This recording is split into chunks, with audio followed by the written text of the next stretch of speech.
लखनऊ के इस बसलिंग शहर में एक चालाक चोर रहता था जिसे लोग बिरबल चोर कहते थे। ये कोई आम चोर नहीं था। बिरबल एक कलाकार था, एक मास्टर ऑफ डिस्गाइज। कभी वो एक अमीर व्यापारी बन जाता तो कभी एक साधु। उसकी असली कला थी भीड़ में घुल मिल जाना, बिल्कुल अनजान हो जाना। पुलिस उसके बारे में जानती थी, जरूर। उसके कारनामे तो कहानियों में मशहूर थे, फिर भी वो कभी उसे पकड़ नहीं पाई। हर बार जब उन्हें लगता था कि वो बिरबल को घेर चुके हैं, बिरबल गायब हो जाता, सिर्फ एक मजाक भरी पहेली और हैरान पुलिस वाले छोड़कर। शहर उससे डर भी करता था और उसकी इज्जत भी करता था। वो एक मुसीबत था, एक चालबाज, एक कहानियों का हीरो। एक खजाना भरी ट्रेन लखनऊ आने वाली थी। ये खबर आग की तरह फैल गई। हर कोई इस ट्रेन के बारे में बात कर रहा था। हीरे, सोना और दौलत जो सोची भी नहीं जा सकती थी, उस ट्रेन में थी। ये एक ऐसा खजाना था जो किसी की भी किस्मत बदल सकता था। ये चैलेंज बिरबल चोर को रोक नहीं सकता था। उसने इस मौके को अपने हाथ से जाने नहीं दिया। उसने अपनी गैंग को इकट्ठा किया, एक अजीब सा झुंड मिसफिट्स का, जिनमें डेयरिंग भरी थी और सपने उनकी जेबों में थे। ये लोग किसी भी हद तक जा सकते थे। रॉबरी की रात फॉग से घिरी हुई थी। धुंध ने उनके काम को और भी आसान बना दिया। बिरबल एक टिकट इंस्पेक्टर के रूप में ट्रेन में घुस गया बिना किसी मुश्किल के। उसकी चालाकी ने उसे बचा लिया। उसकी गैंग वेंडर बनकर एक डिस्ट्रैक्शन क्रिएट कर रही थी। उनकी जोर से आवाज और हंसी रात को गूंज रही थी। ये सब एक सोची समझी चाल थी। जब पैसेंजर्स और गार्ड्स डिस्ट्रैक्ट हो गए, बिरबल ने अपना जादू दिखाया। उसने बड्ढी चालाकी से अपना काम किया। उसने खजाना भरे कैरेज को खाली कर दिया, अपने निम्बल फिंगर्स और एक स्लाइस स्माइल के साथ। ये एक मास्टर स्ट्रोक था। सुबह तक ट्रेन लखनऊ पहुंच गई, पहले से हल्की। खजाना गायब। ये एक ऐसा रॉबरी था जिसे लोग सालों तक याद रखेंगे। शहर ट्रेन हाइस्ट की खबर से गूंजने लगा। हर कोई इस डेयरिंग चोरी के बारे में बात कर रहा था और लोग अपने कीमती सामान को लेकर चिंतित हो गए थे। पुलिस बहुत ज्यादा प्रेशर में एक फुल स्केल इन्वेस्टिगेशन शुरू की।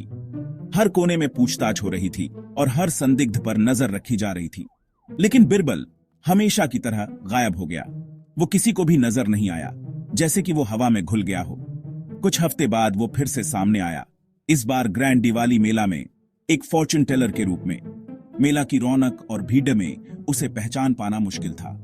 उसकी आंखें शातिर और शरारत से भरी हुई एक अमीर व्यापारी की पत्नी पर पड़ी, जो अपनी शानदार हीरे की नेकलेस को दिखावा कर रही थी। वो औरत अपने गहनों को लेकर बहुत गर्व महसूस कर रही थी।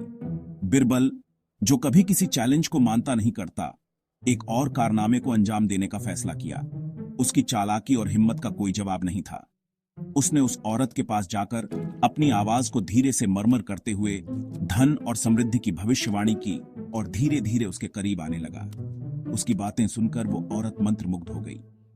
एक डेफ्ट फ्लिक के साथ नेकलेस उसके हाथ में आ गया। उसकी चाल इतनी तेज थी कि किसी को कुछ समझ में नहीं आया। वो औरत, जो कुछ समझ नहीं पाई थी, बिरबल की शुभ भविष्यवाणियों में खो गई। उसकी आंखों में एक चमक थी, जैसे कि उसे कोई बड़ीड़ा खजाना मिलने वाला हो। चोरी इतनी साफ और इतनी डेयरिंग थी कि जब उसने बाद में सुना तो वो भी हंस पड़ी। उसे यकीन नहीं हुआ कि कोई इतनी सफाई से चोरी कर सकता है। बिरबल चोर ने फिर से मार की थी। उसकी चालाकी और हिम्मत ने उसे एक बार फिर से विजयी बना दिया। Section 4. Cornered, but not caught. News of Birbal's audacity reached the ears of the Maharaja himself. Amusement flickered in the Maharaja's eyes.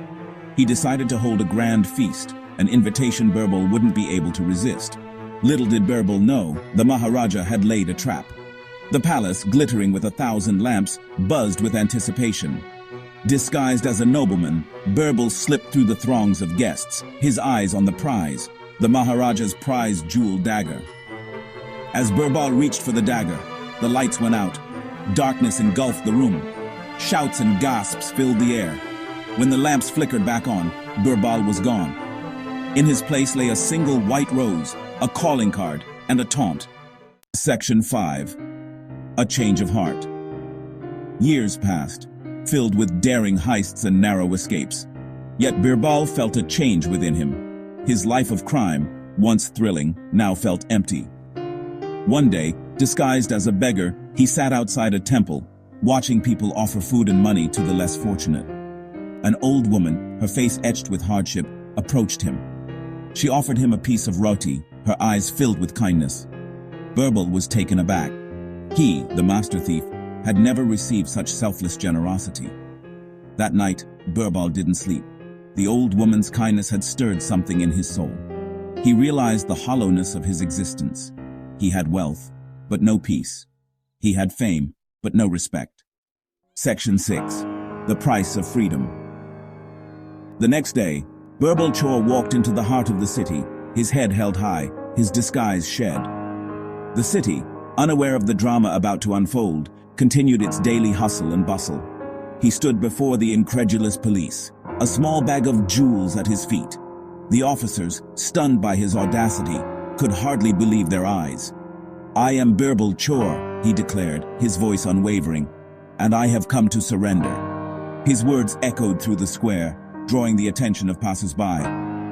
The city watched in disbelief as their once elusive phantom was led away in chains. His trial was swift, the evidence undeniable. He was sentenced to a lifetime in prison.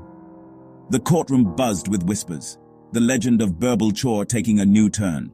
Yet behind bars, Birbal found something he had been seeking all along: redemption. The solitude of his cell gave him time to reflect on his past deeds. He used his time to teach his fellow inmates the importance of honesty and hard work. His lessons, born from experience, resonated deeply with those around him. He may have lost his freedom, but he gained something far more valuable: peace of mind. In the quiet moments, he found clarity and purpose. The legend of Birbal Chor didn't end with his capture. It grew, spreading through the city and beyond. It evolved, becoming a cautionary tale, a reminder that every choice has a consequence, and that true freedom lies not in escape, but in choosing the right path. His story became a beacon, guiding others towards a life of integrity and truth.